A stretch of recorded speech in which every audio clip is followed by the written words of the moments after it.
تو جب تک جو قاتل ہیں وہ قوم کے ہیرو بنیں گے اس وقت تک میں سمجھتا ہوں کہ کسی قسم کی مثبت پیش رفت کی توقع رکھنا اور کسی معجزے کا انتظار کرنا بالکل فضول ہے.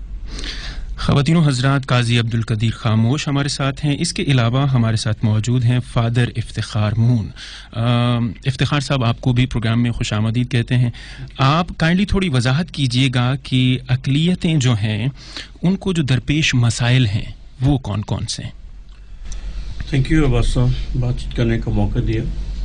پاکستان کے اندر رہتے ہوئے الف سے لے کر یہ تک جو کہ اقلیتوں کو مسائل کا سامنا ہے. اقلیت و درکنار یہ ایک ایسی دھرتی ہے ہمارے جہاں اقلیتوں کے ساتھ ساتھ اکثریت کو بھی وہی مسائل درپیش ہیں. ہمیں جابز کے لیے بہت سارے مسائل درپیش ہیں. لاسٹ حکومت میں فوزیہ نے ایک بات کہی تھی کہ آج سے 20 سال پہلے جو منارٹیز تھیں وہ صرف سینٹری ورکر کا کام کرتی تھیں، لیکن یہ نہ ہونے والی بات ہے کیونکہ اقلیتوں نے پاکستان کو بنانے میں اور پاکستان کی فلاح کے لیے، پاکستان کی بہبود کے لیے اور اس کو ڈیولپ کرنے کے لیے بہت سا کردار ادا کیا ہے. چاہے وہ آرمی میں ہو، چاہے وہ ایئر فورس میں ہو، سوشل سیکٹرز میں ہو، چاہے وہ کسی بھی سطح پر ہیں، ان اقلیتوں نے پاکستان کو ڈیولپ کرنے میں بہت کردار ادا کیا ہے.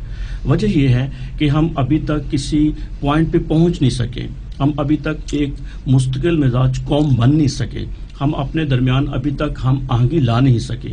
اور ہم آہنگی اس لیے ضروری ہے تاکہ ہم اپنے ملک میں امن لا سکیں، سلامتی لا سکیں، اطمینان لا سکیں.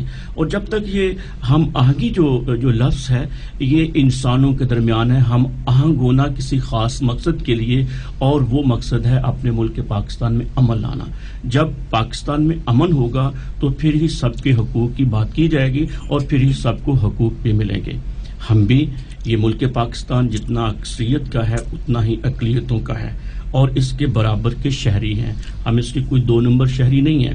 اگر اس کے لیے اکثریت کا خون بہا ہے تو اس کے لیے اقلیتوں کا خون بھی بہا ہے، اور یہ ہماری دھرتی ماں ہے. اور اس دھرتی ماں کے لیے اقلیتوں کو جہاں تک بھی اس کو بچانے کے لیے، اس کے تحفظ کے لیے، اس کی مضبوطی کے لیے جو بھی قربانیاں دینی پڑیں گی وہ ہم اپنے اکثریتی بھائیوں کے ساتھ، اپنے مسلم بھائیوں کے ساتھ دوسروں کے ساتھ کھڑے ہیں تاکہ ہم اپنے ملک پاکستان کو 2-4 ایسے مسائل بتائیں جو بالعموم اقلیتوں کو، نوجوانوں کو فیس کرنا پڑتے ہیں اسی سماج میں رہتے ہیں. موجودہ وقت میں جو زیادہ تر مسائل کا سامنا ہے وہ 5% جو کوٹا دیا گیا ہے اس میں بھی ہمارے ساتھ بددیانتی کی جا رہی ہے. بددیانتی اس طرح کی جا رہی ہے کہ وفاق کی سطح پر جو 5% کوٹا ہے اس میں یہ کہا گیا ہے کہ اگر اس سیٹ پر کوئی بھی منورٹی کا شخص نہیں آتا تو وہ ویکنٹ پڑی رہنی چاہیے، خالی رہنی چاہیے جب تک اس شخص جو کہ مل نہیں جاتا. لیکن پنجاب کی سطح پر یوں بددیانتی کی جا رہی ہے کہ اگر اس سیٹ کے لیے کوئی منورٹی کا پرسن نہیں آتا تو وہ اکثریت میں سے کسی کو دے دی جائے، لیکن جبکہ وہ ہمارا حق ہے اور ہمیں وہ ملنا چاہیے. اور بھی بہت ساری سطحوں. جب آپ یہ کہتے ہیں کہ جتنی دیر تک مائنورٹی سے تعلق رکھنے والا کوئی آدمی نہیں آتا تو یہاں پہ آپ ایک آپشن رکھ کے بات کر رہے ہیں، کیا ایسا ہے کہ مطلب جگہ خالی پڑی ہو اور بندہ اویلیبل نہ ہو؟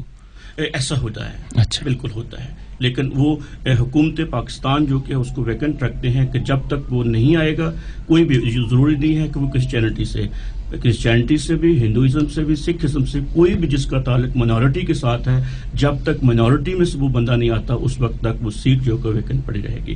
لیکن پنجاب میں اس کی صورتحال جو کہ فرق ہے. ابھی ریسنٹلی پولیس میں ہماری بھرتیاں آئی تھیں پنجاب کی سطح پر، ٹیچنگ میں ہماری بھرتیاں آئی تھیں، لیکن وہ 45 میں سے صرف جو کہ وہ 11 ملی ہے جبکہ ان کی تعداد 24 تھی. اور 24 آدمی اویلیبل ہیں جنہوں نے انٹرویوز دیے تھے، ٹیسٹ دیے تھے، وہ اس سے زیادہ تھے، لیکن ان کو دھیرے دھیرے کر کے وہ نکال دیا گیا. صحیح. انٹرفیتھ ریلیشن شپس جو ہیں، جو انٹرفیتھ ہارمنی ہے، ہمارے ساتھ خواتین و حضرات اس وقت موجود ہیں. مس رومانہ بشیر، آپ کا تعلق ہے پیس and development foundation for interfaith harmony and human rights سے. روزمرہ کا آپ کا کیونکہ تھوڑا سا پروفیشن بھی اس طرح کا ہے، مختلف آپ مذاہب سے تعلق رکھنے والوں کے بیچ میں انٹرفیتھ ہارمنی پیدا کرنے کی کوشش کرتی رہتی ہیں. آپ کیا سمجھتی ہیں کہ جو انٹینسٹی ہے لوگوں میں، جو عدم برداشت ہے، اس کا موجب کیا وجہ ہے کہ مطلب وہ ہے؟ Why it exists? اس کی بڑی گہری جڑیں ہمارے سسٹم کے اندر موجود ہیں، اور سسٹم جو ہے وہ آپریٹ ہوتا ہے آئین کے ذریعے سے. آئین جو ہے وہ ایک ایسا مینول ہے جس کے ذریعے سے پورا سسٹم آپریٹ ہوتا ہے، اور اس کے اندر جب ایک انتہا پسندی ہوگی، انتہا پسندی سے میری مراد ہے جب ون سائیڈڈ لا بنیں گے تو پھر یقیناً ایسا ہوگا کہ ایک کا اپر ہینڈ ہوگا اور ایک ویک پارٹی ہوگی. جو اپر ہینڈ والا ہے اس کو تو کیونکہ وہ پاور کا جو نشہ ہے وہ تو اس کو انجوائے کرنے لگتا ہے، اور جو ویک پارٹی ہے وہ اس کو ریورس کرنے میں ناکام ہے.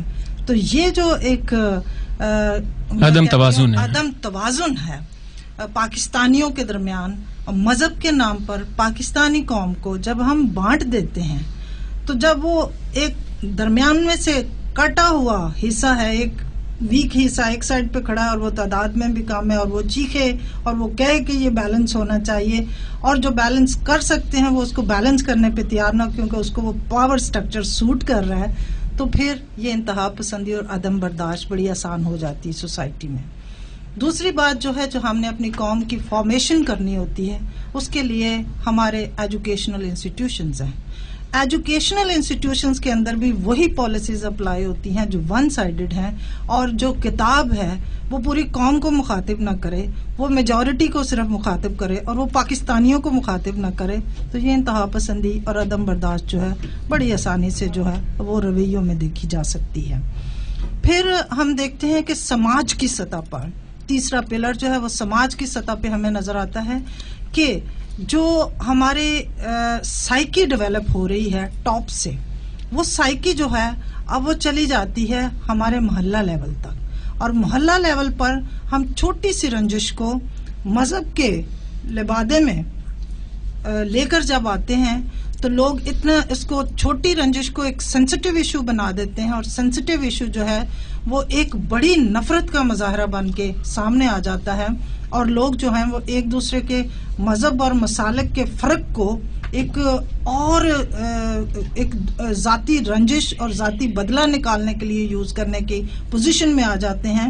تو میں سمجھتی ہوں کہ یہ بھی سماجی ایک رویہ جو ہے اگر ٹاپ سے اس کو ایج نہ مل رہا ہو تو یہ ممکن نہیں ہے. یہ وہ گہری جڑیں ہیں جو عدم برداشت کی طرف ہمارے سماج کو لے کے جاتی ہیں. ایسا لگتا ہے کہ جیسے ہی کوئی بچہ پیدا ہوتا ہے، پیدا ہونے کے بعد مینول ایک تیار ہوتا ہے as well as religion is concern. وہ جس گھر میں پیدا ہوا ہے اس کا جو بھی ریلیجن ہے وہ ایک خاص پرسپیکٹو سے اس بچے کی نشو و نما کرنے میں دلچسپی رکھتا ہے، اور جیسے ہی ایک ٹیگ کسی کے اوپر لگا، کرسچینٹی کا ہو، جدائزم کا ہو، ہندوازم کا ہو، مسلمزم کا ہو، اس ٹیگ کے بعد ایک جس کو ہم بائسڈ ہونا کہتے ہیں، وہ بائسنس میرے خیال میں ایک نیچرل فینومینا ہے کہ وہ اس بچے میں پیدا ہو جائے گی. مجھے اس وقت ایمان مفصل جو ہے ہمارا، آپ اس کی اگر ٹرانسلیشن کر دیں تو ہمیں سامعین کو بھی سمجھانے میں تھوڑی آسانی رہے گی. میں سمجھتا ہوں جو آپ نے بات کی ہے کہ ہر بچہ جو ہے وہ اپنی فطرت پہ پیدا ہوتا ہے، کل مولود یولد علی الفطرہ. آگے اس کے جو والدین ہیں، اس کا گھر ہے، اس کے عزیز و اقارب ہیں، وہ جس مذہب کے پیروکار ہیں وہ اس کو اسی رنگ میں رنگتے ہیں، رنگ دیتے ہیں اور اسی کالب میں ڈھال لیتے ہیں. بالکل سر. اب ضرورت جو بنیادی طور پہ میں تو ہر جگہ پہ یہ کہتا ہوں، سب سے زیادہ اس وقت جو کام کرنا ہے وہ مذہبی قیادت کو کرنا ہے، کیونکہ دنیا بھر میں جو نان بلیور ہے وہ اس طرح مذہب کا نقشہ پیش کر رہے ہیں کہ جیسے یہ ساری لڑائی، ساری خون ریزی، سارا دنگا و فساد جو ہے یہ مذہب کی وجہ سے ہے. تو اس صورتحال میں ہمیں بڑی ضرورت ہے، بڑی شدت سے ضرورت ہے کہ ہم اپنے ملک میں ایسی فضا پیدا کریں، ایسا ماحول بنائیں کہ جس میں نفرت کے سوداگر جو ہیں وہ اپنا دم گھٹتا ہوا محسوس کریں، اور ایسی لیجسلیشن کی جائے، قانون سازی کی جائے کہ جس کی وجہ سے کوئی ان حدود کو عبور نہ کر سکے جہاں سے نفرت اور تشدد کا آغاز ہوتا ہے. یہ آپ ذمہ داری ڈال رہے ہیں مذہبی قیادت پہ؟ مذہبی قیادت کا کام ہے کہ ایسا ماحول بنا کے رکھے کہ مذہبی قیادت جب بن گئی، مذہبی قیادت جو مختلف مذاہب کی قیادت اپنے اپنے ترجمان کر رہی ہوں گے تو مجھے لگتا ہے مجھے یہ گھاتک معلوم پڑتا ہے کہ جب میں نمائندگی کر رہا ہوں فرض کریں کرسچینٹی کی and you are Muslimism and he is Hinduism and he is Buddhism so then we are very conscious کہ ہم اپنے اپنے مفادات کی جنگ لڑ رہے ہوں گے اور ایک بھیڑ چال اور ایک وہاں پہ خلفشار تو پیدا ہوگا ہی. Why not we have to say goodbye. میں پچھلے دنوں ایک آرٹیکل پڑھ رہا تھا, اس آرٹیکل میں قاضی صاحب یہ کہا گیا کہ religion has no future, religiousness itself has too much extremism in its philosophies. یہ جو ایک انڈیویجول معاملہ تھا, انڈیویجول ایک فرد کا معاملہ ہے ریلیجن کا, اس کو اس طرح سے کیری ہونا چاہیے. اس کے لیے اگر مذہبی قیادت اس میں کود کے آئے گی تو مجھے لگتا نہیں ہے کہ یہ کھیل پھر اتنا سچا اور اچھے طریقے سے کھیلا جائے گا جتنا کہ کھیلا جانا چاہیے. اور اس کی واضح ہمارے پاس شہادتیں موجود ہیں. اصل بات یہ جو میں نے کہی جو نان بلیور ہیں پوری دنیا میں, وہ مذہب اور مذہب کے پیروکاروں اور مذہب کی جو لیڈرشپ ہے اس کو اس انداز سے پیش کر رہے ہیں کہ جیسے سارے دنیا کے فساد کی ذمہ دار ہوئی ہے. نہیں, آپ نان بلیورز کی بات کر رہے ہیں, میں بلیورز کی بات کر رہا ہوں. اف یو آر بلیونگ, اپنے ریلیجن پہ آپ کا بلیو ہے جو کہ ہونا ہی چاہیے اور ان کا اپنے ریلیجن پہ ہے, تو پھر جب ہم اپنے اپنے حقوق کی جنگ لڑ رہے ہوں گے ہو ول ون. بالکل یہ صحیح بات ہے, اور اس وقت جو معاشرہ ہے اسی کیفیت سے دو چار ہے, لیکن اس سے نکالنا جو ہے وہ بھی ہمارا مذہبی قیادت کا کام ہے. بنیادی طور پر جو ابھی آج پی ڈی ایف کے زیر اہتمام ایک ٹریننگ بھی چل رہی تھی 3 روزہ, اس میں بھی فادر صاحب نے بات کی ہے, میں بھی اس کو تھوڑا سا اضافے کے ساتھ دہراتا ہوں کہ یہ جو مذہب ہے بنیادی طور پر وہ مسیحی ہو, یہودی ہو, وہ اسلام ہو, وہ کسی نفرت اور تشدد کی دعوت نہیں دیتا. ان تمام مذاہب کی جو دعوت ہے وہ امن اور محبت کی ہے. لیکن اب ضرورت کیا ہے کہ کچھ گروپس جو ہیں, کچھ دھڑے جو ہیں, وہ اپنے مخصوص ایجنڈے کو مذہب کا لبادہ پہنا کر یا مذہب کی آڑ لے کر یا مذہب کی چھتری کے نیچے آگے بڑھنا چاہتے ہیں. ہمارا یہ فرض منصبی ہے کہ ہم ایسا ماحول پیدا کریں کہ جس میں وہ اسلام کا نام, مسیحیت کا نام, یہودیت کا نام جو ہے وہ اپنے پولیٹیکل مقاصد کے لیے استعمال نہ کر سکیں. خواتین و حضرات, یہاں پر وقت ہوا چاہتا ہے ایک کمرشل بریک کا. بریک کے اس پار آئیں گے اور ہمارے ساتھ شریک گفتگو رہیں گی جناب مس رومانہ بشیر, قاضی عبدالقدیر خاموش اور فادر افتخار امون. امید ہے اس پار آپ ہمیں سنتے رہیں گے. This time check is brought to you by Nestle Pure Life. Stars are shining. It's 10 p.m. This time check was brought to you by Nestle Pure Life. Nestle Pure Life. Behtar piyo, behtar jiyo. This program was sponsored by. Make this summer even hotter with Pizza Hut's blazing summer offers. And Mana love food, got love at 7-Up. Love, love, love, 7-Up.